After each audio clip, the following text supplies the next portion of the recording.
Hello and welcome to Dragon Ball Xenoverse 2, actually.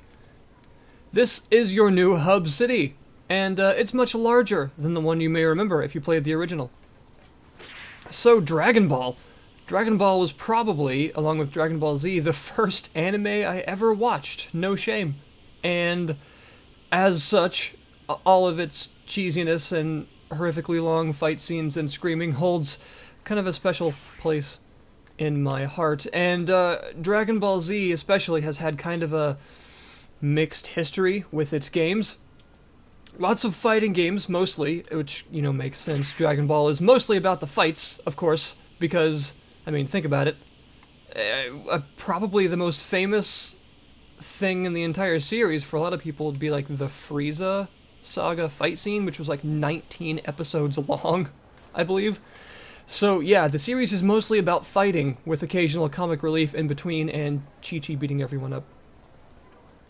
It's had a lot of really good games and some not so good ones, but Xenoverse kind of is a bit of a special animal because it's not a traditional 2D fighting game, and it's also not quite like the Tenkaichi series either, because it's a lot more of an open kind of create your own character and experience the story yourself experience than a standard fighting game, Majin Bob, fighting game kind of deal. It's an action RPG, basically, in the Dragon Ball world.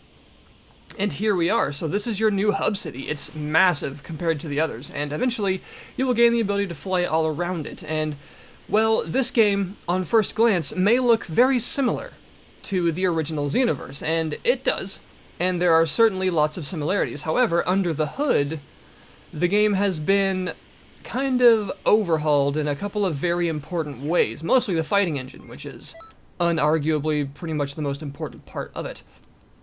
And I'm here to show you a lot of that. I'm going to be doing some non-story missions, the parallel quests, because I don't want to show you any of the story, really. You will find that a lot of the story and parallel quests at first mirror Dragon Ball Xenoverse 1 stuff. But that will start to change the further in you get, and let's be honest, some of it is, it's mostly following the Dragon Ball Z storyline, so you would expect a lot of it to be similar anyway, because, you got Raditz and Vegeta landing and Goku dying 18 times, and you've got all that happening at first, and that all happens in the same order every time anyway. So some of it being familiar in the beginning is expected, but it does get mixed up eventually, especially once you reach the Frieza saga, the androids, Cell, and all that. It really starts to get changed up. But I do have to say that the hub city is really quite special, and you can go online or offline, so keep that in mind. I'm going to be showing you just a single player for the purposes of the video, because I want to be able to sort of do it my own way and not have to worry about pissing other people off. But do, of course, remember that you can co-op this. Boop. And there's a lot to it, so let's get started. So one change to be aware of is this. The mentor system is different now. The mentors in the first game were a bit weird. You had to sort of train under them, and you could only choose one at a time. You had to take them into missions with you and grind up their affinity for you until they would be willing to teach you a new one of their signature skills. Now, however, as you can see in my little menu here, you can learn all of their skills without doing that, and actually choosing them to train under is for different benefits. So if I go to here, doop-a-doop-a-doop-a-doop, and go over to this, you can see how many of them I've actually found so far. This many. And there are lots of them, by the way, which is amazing. So, and you can train under them and get 4 of their abilities. They will all have different missions for you to complete, involving teaching you their abilities and you using them against them to prove that you know how to do it. And that is actually how you learn their abilities this time, instead of having to train under them and kind of grind up their affinity for you, which is much better, in my opinion, because it's a lot less grindy, and that means you can have all of their skills quite quickly. You just have to actually progress the storyline to unlock them. Like over here I have Android 18, for instance. If I talk to her, she'll be willing to either be my instructor or just teach me the next skill. So at first she taught me Power Blitz. If I go to her next lesson, she'll teach me Endless Shoot, and then that'll be that. And everyone can do that now, which is really cool because that, first of all, ups significantly the actual variety in moves that you'll have at any given time. And that also means that a lot of the kind of grind of the mentor system has been taken out of the game.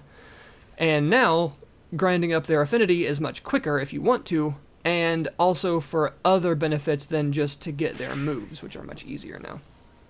So, let's talk about the big deal, the actual combat system, and to do that, I need to get into a mission, so here we go. The character creation is pretty much the same this time around. You still have the same 5 races: Earthling, Saiyan, the Frieza race, Majins, and Namekians. And they each have their own combos, and some have, you know, their own abilities and things like that. Defeat the android. You know what? We'll just go for it. The parallel quests work basically the same, each one having, you know, just being a mission that you can do. You can take people with you, and also, if you wish, you can very much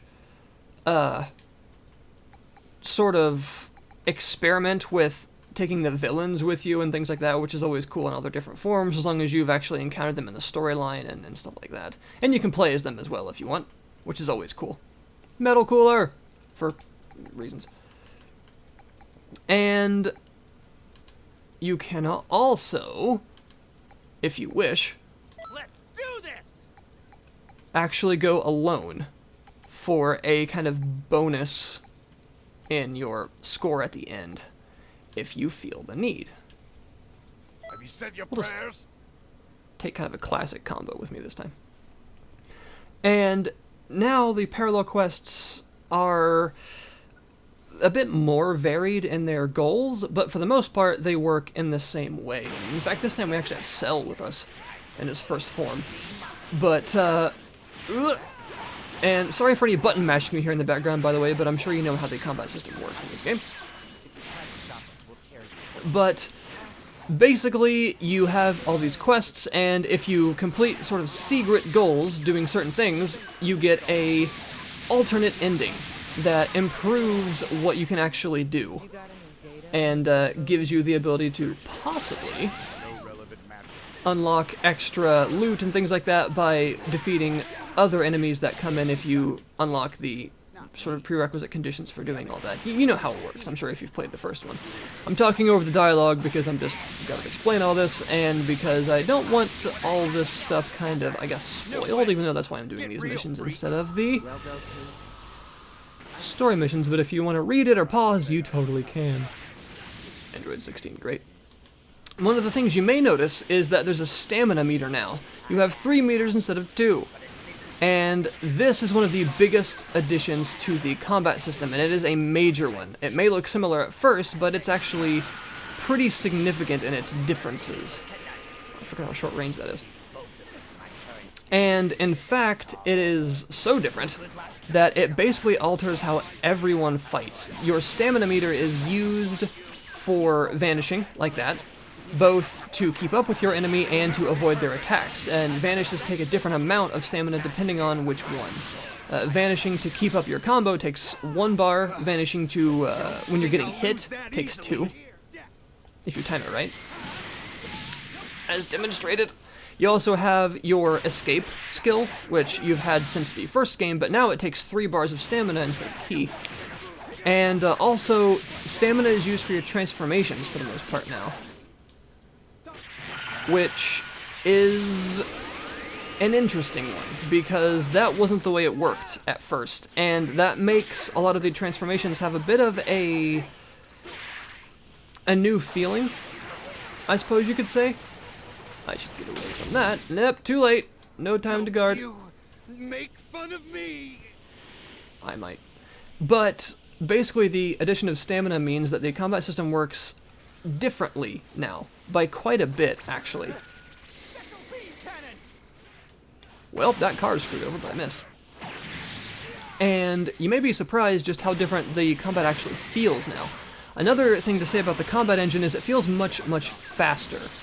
It's a lot more kinetic, there's a lot more responsiveness in it, and I also keep missing with that, and probably should stop using it. You can also stamina break your enemies by either just making them run out of it, or using one of these. I'm just doing it as a demonstration, I'm going to miss all these, but those are charged attacks, and if you hit with those, you will deplete the enemy's stamina, leaving them basically defenseless for a few, and they will not be able to vanish out of your attacks. That is how you get a pretty big amount of punishment in a short period of time, because they will be unable to do anything about it. And that is one of the big balance differences in the game. Now, well, in Xenoverse 1, hello, Piccolo, key attacks and all the key blasts and things like that were heavily overpowering a lot of the hand-to-hand abilities and things of that nature, unless you're using Blue Hurricane. And now, hand-to-hand combat and actual hand-to-hand abilities are much more balanced, and key blasts have been lessened in their effectiveness. That's not to say they're useless. As you can see, I actually do quite a bit of damage with them if I can actually manage to, hit with them. And stamina breaking is a very crucial part of this, because a lot of them are quite precise now, and the tracking of key blast abilities has been reduced. So you need to make sure that you can break your enemy's guard and their stamina meters to ensure that you actually hit properly with them and do all that damage. But this makes actually kind of making your own combos and mixing these abilities into the combos very satisfying, and actually a necessary way to play now rather than just showing off. You basically have to. I keep forgetting how short range that is. I'm kind of testing the limits of its range because it's hard to see from a third person behind you like this. And what this system really means is that you have to find possibly new ways of fighting if you're very used to the Xenoverse 1 combat engine. It may look similar, but it actually feels quite a bit different. And this whole stamina system changes the way that it works quite a bit, and it's for the better. The balance has been improved greatly, and the actual improvements are kind of all around. I've got a couple of Android 18's things and a soul. So, really, a lot of the improvements are things that you'll have to play the game to notice. They're not things that are immediately obvious just by looking at screenshots. And they're things that probably you will have to have played the previous game to fully appreciate. This is very much an iterative sequel, but in a lot of people's opinions, and in mine as well, this is kind of what Xenoverse 1 should have been, if that makes sense. And it's definitely a pretty significant improvement combat engine-wise. I can wear girl jeans.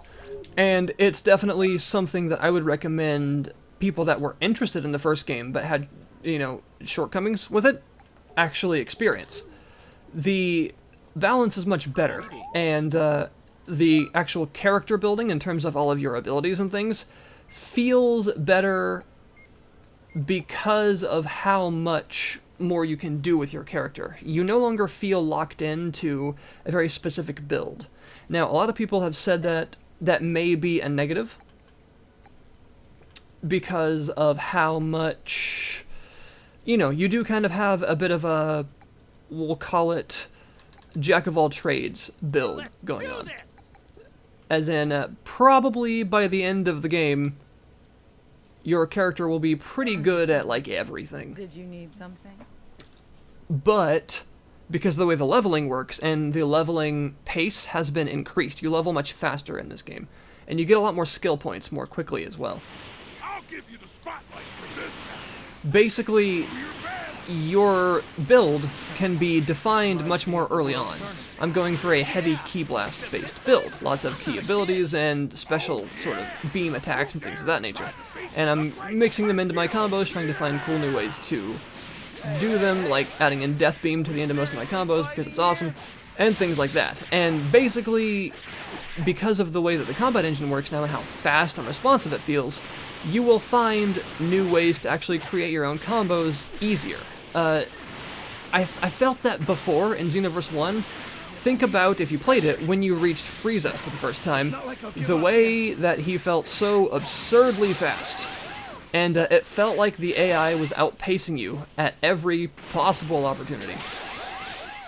Now it feels much easier for you as a player to actually match that pace and that skill level with well-placed vanishes and interesting combos, and actually mixing in these charged attacks and sometimes throws and reverse attacks. You can do things like that, and actually mixing in all of your various supers and ultimates because of the higher speed of the way the combos flow and the extra responsiveness. It means that more or less your build, I suppose, in the way that your character is sort of meant to feel, whatever you're going for your characters, feels defined. And it makes the combat just feel that much more satisfying. And I felt this time, by the time I encountered Frieza in the storyline, that I was actually able to keep pace with him fairly easily. And I mean, it was a tough fight, and actually Cooler is there as well, and he was really, really difficult.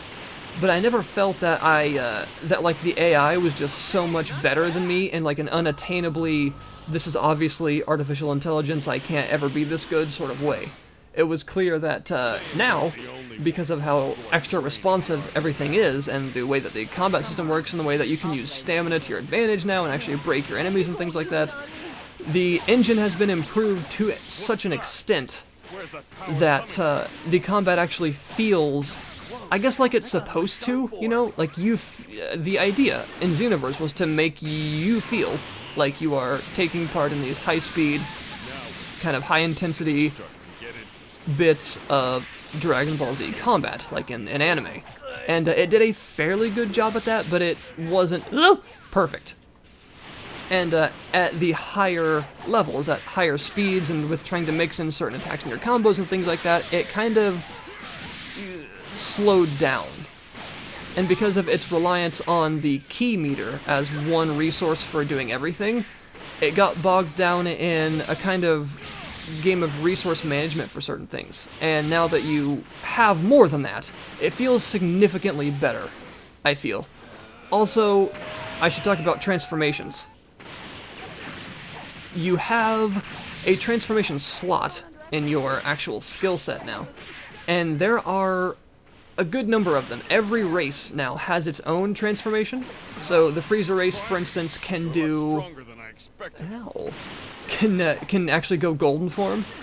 The Majin race can use purification. You have... Unleash potential for Earthlings that other people can use it too. You have Kaioken, you have Super Saiyan, you have Super Vegeta, and Future Super Saiyan. You have the Namekian's form, which I forget what it's called, but they can use it. And every form has its own kind of quirks. As you can see, this one, Super Saiyan, allows you to actually teleport whenever you use supers and things like that, sometimes charged supers specifically. And now the way the transformations work is really cool. Instead of actually getting a specific transformation and equipping it, you just equip a transformation category. So this is Super Saiyan 3, obviously, but you don't actually equip that one. You just get Super Saiyan, and the same works for others like Kaioken. You just get the category, and after doing so, you will have all of them. And it depends on how much ki you have stored up before you transform, which form you'll go into. So for Kaioken, if you have, I believe it's 1 or 2 meters, you go into the standard one. If you have 3 or 4, you go into Kaioken times 3, and if you have 5 or more, you go into times 20. And Super Saiyan works the same way. You need a certain amount of ki to go into each form, either 1, 2, or 3. And other forms work the same way, and they all have their own advantages and disadvantages. Like Super Saiyan, it actually doesn't drain stamina like a lot of the other forms do, so you can stay in it technically indefinitely, but it makes it to where you don't charge ki very quickly from actually hitting your enemies, so you need some sort of power charge ability, or else you will be unable to use your supers very often. That didn't work well. But basically, what I'm trying to get at is, even though the game looks similar, and it definitely is similar, it is very much an iterative sequel. it has enough improvements, yeah, missed, to be what feels like a significantly better game, and possibly what the first one should have been in the first place.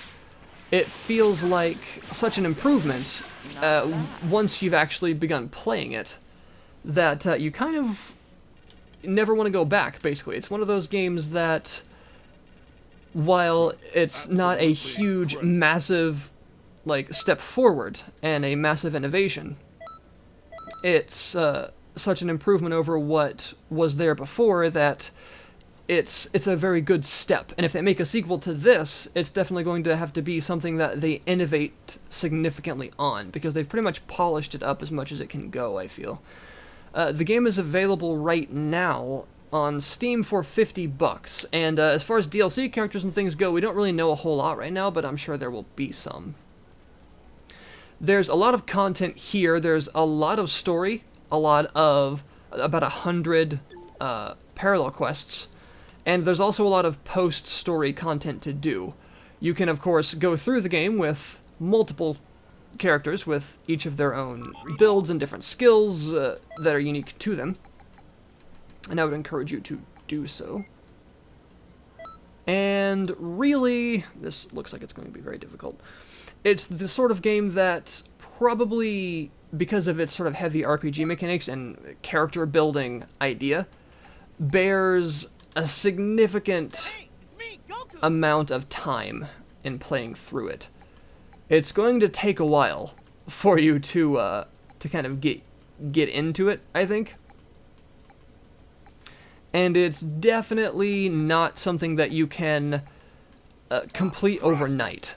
There's a lot here for the price, and I think the price is actually pretty good for it. $50 is, I mean, you know, it's AAA price, but what you're getting is a pretty significant amount of game here, with multiplayer modes, single-player modes, storylines, side quests. Really, you've got everything here for a full-priced release, and it doesn't feel lacking in any layer of its content whatsoever. It is very much fully featured, and it doesn't feel missing out in any way. It is improved in every aspect on Xenoverse 1, and I think that's what people wanted.